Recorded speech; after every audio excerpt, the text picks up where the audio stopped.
Hi everyone, welcome to Watch Manila. This is Sieg Suarez and this is part 2 of the Q&A. If you haven't watched part 1, I will put a link for you to watch.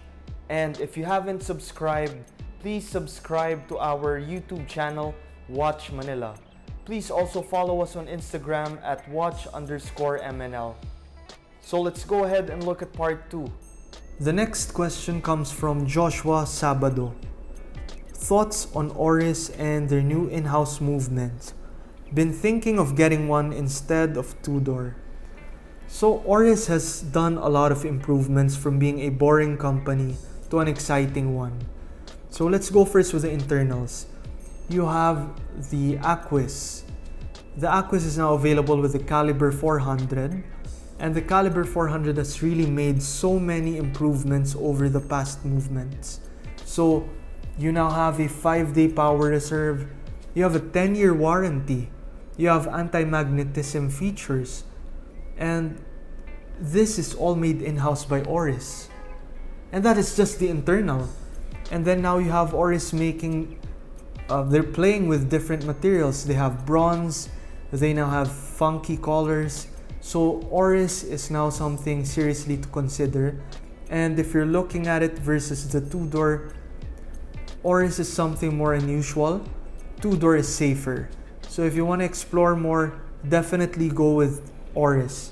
They have great models and great new models now. The next question comes from Ja himself. Would you sell or trade your Rolex Subdate reference 126610LV for an AP Royal Oak 15500 brand new? So he's talking about the one with the green bezel. Honestly, I would go with the AP because I like the looks better.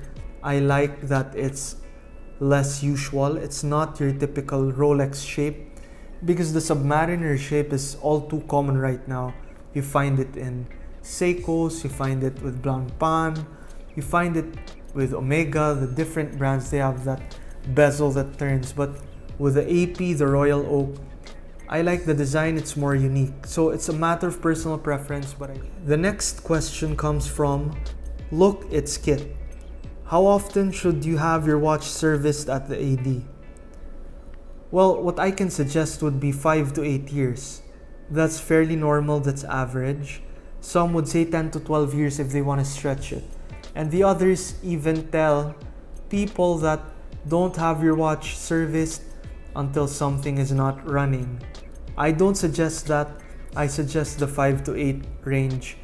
But it's up to you and it's up to what you think the problem with the watch is, if there's any. So yeah.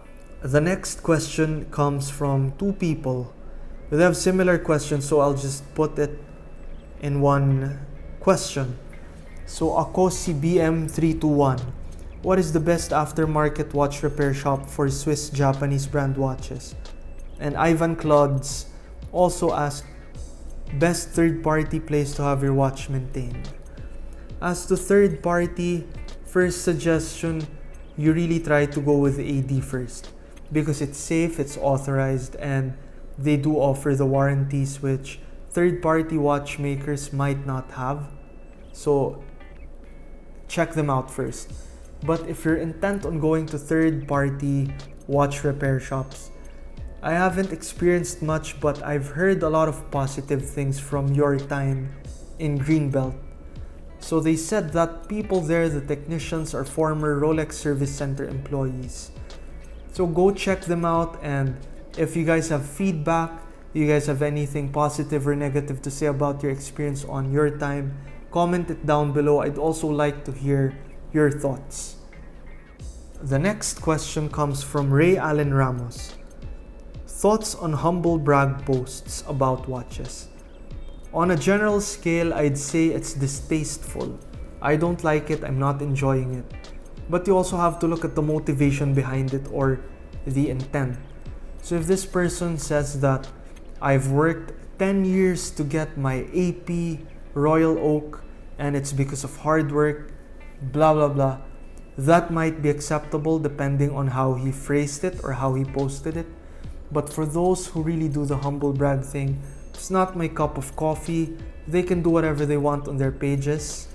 And my suggestion is, like what I do, when someone gets to be too toxic enough, I unfollow that person or that page and I go on with my life. I enjoy it.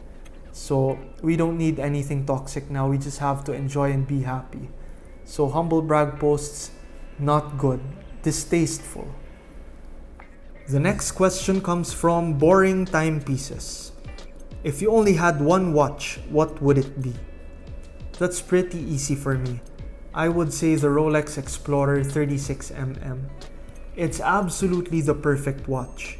If you imagine a watch, if someone says a watch, that is the image which you want to see. That is the image which I see.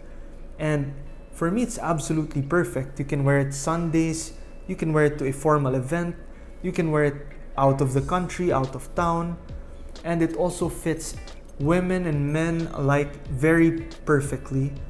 You could even make a young person wear it and it would still fit well in the wrist. So for me, the Rolex Explorer. Now we go to the next. The next is from Eric Ronald P. What is your Grail Watch? My Grail Watch is a Vacheron Constantin Overseas. So the Overseas is a very versatile watch. It comes in a bracelet and you could switch with a leather or a rubber strap in it. And it comes with it. So you have 3 bracelets / straps to select when you buy that watch. And you could use it for practically anything. This could actually also be a contender for the one watch. But that is my Grail Watch, the Overseas. The next question is from Giro Reyes. Thoughts on holding watches as a hedge against inflation? And how do watches perform as an asset class during black swan events and recessions? Watches as investments are pretty similar to stocks and bonds. You don't buy any stock and bond just for the heck of it. You select your stocks, you select your bonds. So with watches, you select your watches, and when you do it right, you can make a killing out of it. You can make a killing and you can make a lot of money in investing in watches. And not only making money, you can have stable investments and stable assets.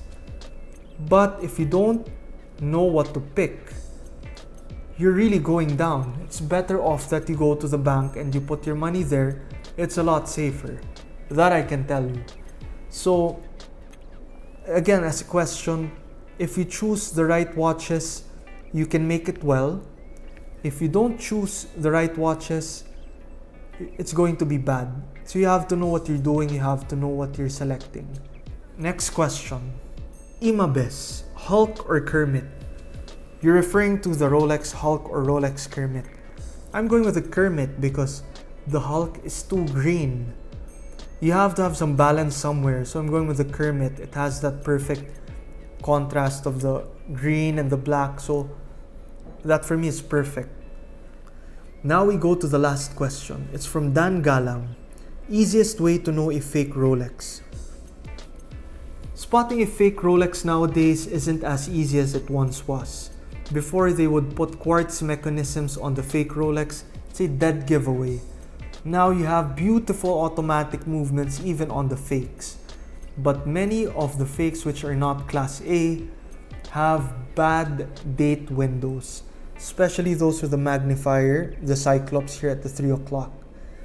Many fakes still don't get it. Many still cannot get it. So if you look at it and it doesn't look well, it doesn't look perfect, it looks like it's sick, then it's probably a fake. So that's about it, and I'm sorry to those questions which I could not answer. We will try to get them in the next Q&A. I hope you enjoyed, and thank you so much for watching. And please do like and subscribe our page, Watch Manila, here on YouTube, and follow us on Instagram at watch_MNL. Thank you so much, guys.